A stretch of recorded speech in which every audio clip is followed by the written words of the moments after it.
ಎಲ್ಲರಿಗೂ ನಮಸ್ಕಾರ. ಇವತ್ತು ನಾವು ಶಿವದ್ರುಮ ಎಂದು ಕರೆಯಲ್ಪಡುವ ಬಿಲ್ವ ಮರದ ಬಗ್ಗೆ ಕೆಲವು ಮಾಹಿತಿಗಳನ್ನು ತಿಳಿದುಕೊಳ್ಳೋಣ. ನಮಗೆಲ್ಲರಿಗೂ ಗೊತ್ತಿರುವ ಹಾಗೆ ಬಿಲ್ವಪತ್ರೆಯು ಈಶ್ವರನಿಗೆ ತುಂಬ ಪ್ರಿಯವಾದದ್ದು. ಆದ್ದರಿಂದಲೇ ಬಿಲ್ವಪತ್ರೆಯಿಂದ ಶಿವನಿಗೆ ಅರ್ಚನೆ ಮಾಡ್ತಾರೆ. ಇದರ ಎಲೆಗಳನ್ನು ಅಡುಗೆಯಲ್ಲಿ ಕೂಡ ಬಳಸ್ತಾರೆ. ಇದರ ಬೇರು ದಶಮೂಲಗಳಲ್ಲಿ ಒಂದಾಗಿದೆ. ಈ ಮರದ ಎಲೆ, ಬೇರಿನ ತೊಗಟೆ ಹಾಗೂ ಹಣ್ಣಿನ ತಿರುಳನ್ನು ನಾನಾ ಬಗೆಯ ಔಷಧಗಳಿಗಾಗಿ ಉಪಯೋಗಿಸ್ತಾರೆ. ಇದರ ಮುಖ್ಯ ಕೆಲಸವೆಂದರೆ ಅತಿಸಾರ ಅಥವಾ ಭೇದಿಯಾಗಿದ್ದಲ್ಲಿ ಅದನ್ನು ತಡೆದು ನಿಲ್ಲಿಸುತ್ತದೆ. ಈ ಕರ್ಮವನ್ನೇ ಸಂಗ್ರಾಹಿ ಅಂತ ಆಯುರ್ವೇದದಲ್ಲಿ ಕರೆಯುತ್ತಾರೆ. ಇನ್ನು ಇದರ ಆಹಾರ ಉಪಯೋಗವನ್ನು ನೋಡುವುದಾದರೆ ಬಿಲ್ವ ಪತ್ರೆಯಿಂದ ಅಂದರೆ ಬಿಲ್ವದ ಎಲೆಗಳಿಂದ ಚಟ್ನಿ ಹಾಗೂ ತಂಬುಳಿಯನ್ನು ಮಾಡಿ ಸೇವಿಸ್ತಾರೆ. ಇದರ ತಂಬುಳಿಯನ್ನು ಊಟದ ಮೊದಲ ಭಾಗದಲ್ಲಿ ಉಪಯೋಗಿಸುವುದರಿಂದ ಆಹಾರದ ರುಚಿ ಹೆಚ್ಚುವುದಲ್ಲದೆ ತಿಂದ ಆಹಾರವು ಸುಲಭವಾಗಿ ಜೀರ್ಣವಾಗುತ್ತದೆ.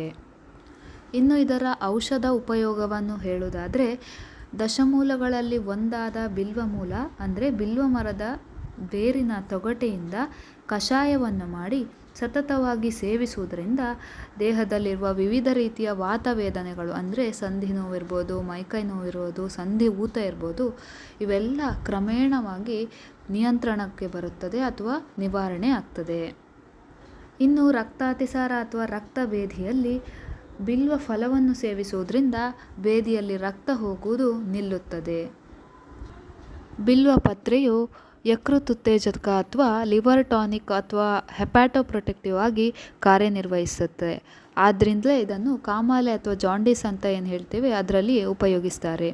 ಹೇಗೆ ಉಪಯೋಗಿಸ್ತಾರೆ ಅಂದರೆ 1 ಚಮಚ ಬಿಲ್ವಪತ್ರೆ ಎಲೆ ರಸಕ್ಕೆ 1 ಚಮಚ ಜೇನುತುಪ್ಪ ಬೆರೆಸಿ ಪ್ರತಿದಿನ ಬೆಳಿಗ್ಗೆ ಖಾಲಿ ಹೊಟ್ಟೆಯಲ್ಲಿ ಸತತ 15ರಿಂದ 30 ದಿನಗಳ ಕಾಲ ಸೇವಿಸುವುದರಿಂದ ಕಾಮಾಲೆ ಅಥವಾ ಜಾಂಡೀಸ್ ನಿವಾರಣೆ ಆಗುತ್ತೆ ಅಥವಾ ನಿಯಂತ್ರಣಕ್ಕೆ ಬರುತ್ತದೆ. ಇನ್ನು ಬಾಲನೆರೆ ಅಂದರೆ ಸಣ್ಣ ಪ್ರಾಯದಲ್ಲೇ ತಲೆ ಕೂದಲು ಬೆಳ್ಳಗಾಗುವುದು, ಇದು ಇತ್ತೀಚೆಗೆ ಸಾಮಾನ್ಯವಾಗಿ ಎಲ್ಲರಲ್ಲೂ ಕಂಡು ಬರ್ತಾ ಇದೆ. ಈ ಸಂದರ್ಭದಲ್ಲಿ ಬಿಲ್ವಪತ್ರೆಯ ರಸವನ್ನು ತೆಗೆದು ತಲೆಗೂದಲಿನ ಬುಡಕ್ಕೆ ಹಚ್ಚುವುದರಿಂದ ಬಾಲನೆರೆ ಅಥವಾ ತಲೆ ಕೂದಲು ಬೇಗ ಬಿಳಿಯಾಗೋದು ಕಡಿಮೆ ಆಗ್ತದೆ. ಇನ್ನು ಹೊಟ್ಟೆ ನೋವು, ವಾಕರಿಕೆ, ಭೇದಿ ಇಂತಹ ಲಕ್ಷಣಗಳಿದ್ದಲ್ಲಿ 3 ಚಮಚ ಬಿಲ್ವಪತ್ರೆ ರಸಕ್ಕೆ 1 ಚಮಚ ಜೇನುತುಪ್ಪವನ್ನು ಸೇರಿಸಿ ಸೇವಿಸುವುದರಿಂದ ಈ ಅಜೀರ್ಣಕ್ಕೆ ಸಂಬಂಧಪಟ್ಟಂತೆ ಹೊಟ್ಟೆ ನೋವು, ವಾಕರಿಕೆ ಲಕ್ಷಣಗಳೆಲ್ಲ ಕಡಿಮೆ ಆಗ್ತದೆ.